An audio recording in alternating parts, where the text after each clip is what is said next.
ಸ್ನೇಹಿತರೆ, ನೀವೆಲ್ಲ ಟಿವಿಲಿ ಒಂದು ಅಡ್ವರ್ಟೈಸ್ಮೆಂಟ್ ನೋಡಿರ್ತೀರಿ, ಕೇಶವರ್ಧಿನಿ ತೈಲ ಅಂತ.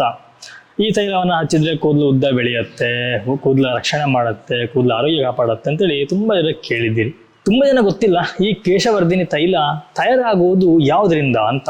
ನನಗಿವತ್ತು ಆ ಗಿಡ ಸಿಕ್ಕಿದೆ. ಕೂದಲು ಚೆನ್ನಾಗಿರ್ಬೇಕು, ನಮ್ಮ ಮುಖ ಚೆನ್ನಾಗಿರ್ಬೇಕು ಅಂತ ಹೇಳಿ ತುಂಬ ಜನಕ್ಕೆ ಬಯಕೆ ಇರುತ್ತೆ. ಅದಕ್ಕೋಸ್ಕರ ನಾವು ಬೇರೆ ಬೇರೆ ರೀತಿಯ ಪ್ರಾಡಕ್ಟ್ಗಳನ್ನ ಟ್ರೈ ಮಾಡ್ತಾನೆ ಇರ್ತೀವಿ. ಅದರಿಂದ ಅನುಕೂಲನೂ ಆಗುತ್ತೆ, ಕೆಲವೊಮ್ಮೆ ಅನನುಕೂಲನೂ ಸಹ ಆಗುತ್ತೆ. ತುಂಬಾ ಅಂದ್ರೆ ತುಂಬಾ ಕಡೆ ರೋಡ್ ಸೈಡ್ ಅಲ್ಲಿ ಇರುತ್ತೆ, ಅಥವಾ ನಿಮ್ಮ ಮನೆಯ ಹಿತ್ತಲಲ್ಲೆಲ್ಲ ಗಿಡ ಇರುತ್ತೆ. ಬಟ್ ನಮ್ಗೆ ಅದ್ರ ಬಗ್ಗೆ ಗೊತ್ತಿರೋದಿಲ್ಲ.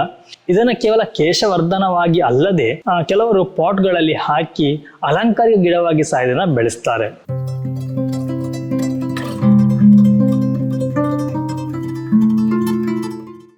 ಸ್ನೇಹಿತರೆ ನೋಡಿ, ಗಿಡ ನೋಡ್ಲಿಕ್ಕೆ ಈ ರೀತಿಯಾಗಿ ಕಾಣುತ್ತೆ. ಈ ಗಿಡದಲ್ಲಿ ನೇರಳೆ ಕಲ್ಲರ್ನ ಹೂ ಸಹ ಬಿಡುತ್ತೆ. ನಾನು ನಿಮ್ಗೆ ಯಾವಾಗಲೇ ಹೇಳಿದೆ, ಇದನ್ನ ಅಲಂಕಾರಿಕ ಗಿಡವಾಗಿ ಸಹ ಬೆಳೆಸ್ತಾರೆ ಅಂತ ಹೇಳಿ. ಹೆಚ್ಚಾಗಿ ಇದು ಮಳೆಗಾಲದಲ್ಲಿ ಬೆಳೆಯುವಂಥ ಗಿಡವಾಗಿದ್ದು ಬಿಸಿಲುಗಾಲದಲ್ಲಿ ನೀರಿನ ಕೊರತೆಯಿಂದಾಗಿ ಸಾಯುವಂತಹ ಸಂದರ್ಭಗಳು ಬರುತ್ತೆ. ಈ ಗಿಡದ ಎಲೆಯನ್ನು ನೋಡೋದಾದ್ರೆ ಎಲೆಯ ಸುತ್ತಲೂ ಮುಳ್ಳಿನ ಆಕೃತಿಯಲ್ಲಿರುವಂತಹ ರಚನೆಯನ್ನು ನಾವು ನೋಡಬಹುದು. ತುಂಬಾ ಸುಲಭವಾಗಿ ಈ ಗಿಡವನ್ನು ನಾವು ಗುರುತು ಹಿಡಿಬಹುದು. ನೋಡಿ, ಈ ರೀತಿಯಾಗಿ ಗಿಡ ಇರುತ್ತೆ. ಗಿಡವನ್ನ ತುಂಬಾ ಚೆನ್ನಾಗಿ ಅಬ್ಸರ್ವ್ ಮಾಡಿ ನೋಡ್ಕೊಳ್ಳಿ. ಒಂದು ವೇಳೆ ನಿಮ್ಮ ಮನೆ ಹತ್ತಿರದಲ್ಲೂ ಅಥವಾ ರಸ್ತೆ ಬದಿಯಲ್ಲಿ ಎಲ್ಲಾದ್ರೂ ಇದ್ರೆ ನಿಮ್ಗೆ ಅದನ್ನ ಗುರುತಿಡಲಿಕ್ಕೆ ತುಂಬಾನೇ ಅನುಕೂಲವಾಗುತ್ತೆ. ಈ ಗಿಡದಿಂದ ಎಣ್ಣೆಯನ್ನು ಹೇಗೆ ತಯಾರು ಮಾಡಬಹುದು? ಕೂದಲಿನ ಆರೋಗ್ಯಕ್ಕೆ ತುಂಬಾ ಒಳ್ಳೆಯದಾಗುತ್ತೆ. ದಟ್ಟವಾದ ಕೂದಲು ಬೆಳೀಲಿಕ್ಕೆ ಸಹಕಾರಿಯಾಗುತ್ತೆ.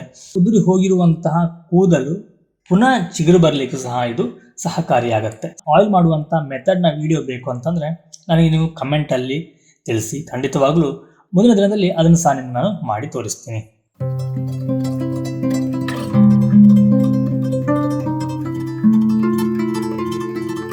ಈ ಗಿಡದ ಬಗ್ಗೆ ಸಂಪೂರ್ಣ ಮಾಹಿತಿಯ ವಿಡಿಯೋವನ್ನ ನಮ್ಮ ಫುಡ್ ಮೀಡಿಯಾ ಯೂಟ್ಯೂಬ್ ಚಾನಲಲ್ಲಿ ಹಾಕಿದ್ದೀನಿ. ನಾನು ಭಯದಲ್ಲಿ ಇದರ ಲಿಂಕ್ ಕೊಟ್ಟಿರ್ತೀನಿ, ಹಾಗೆ ಕಮೆಂಟ್ ಬಾಕ್ಸಲ್ಲಿ ಪಿನ್ ಮಾಡಿರ್ತೀನಿ. ನೀವು ಅಲ್ಲಿ ಹೋಗಿ ಈ ವಿಡಿಯೋವನ್ನು ಸಂಪೂರ್ಣವಾಗಿ ನೋಡಬಹುದು. ಹಾಗೆಯೇ ನಮ್ಮ ದೇಹಕ್ಕೆ ಏನೆಲ್ಲ ಬೆನಿಫಿಟ್ಗಳಿದೆ ಅನ್ನೋದನ್ನ ನೀವು ತಿಳಿಯಬಹುದು. ಹಾಗೆಯೇ ಈ ಒಂದು ಮಾಹಿತಿ ನಿಮಗೆ ಇಷ್ಟ ಆಗಿದ್ರೆ ದಯವಿಟ್ಟು ಶೇರ್ ಮಾಡಿ.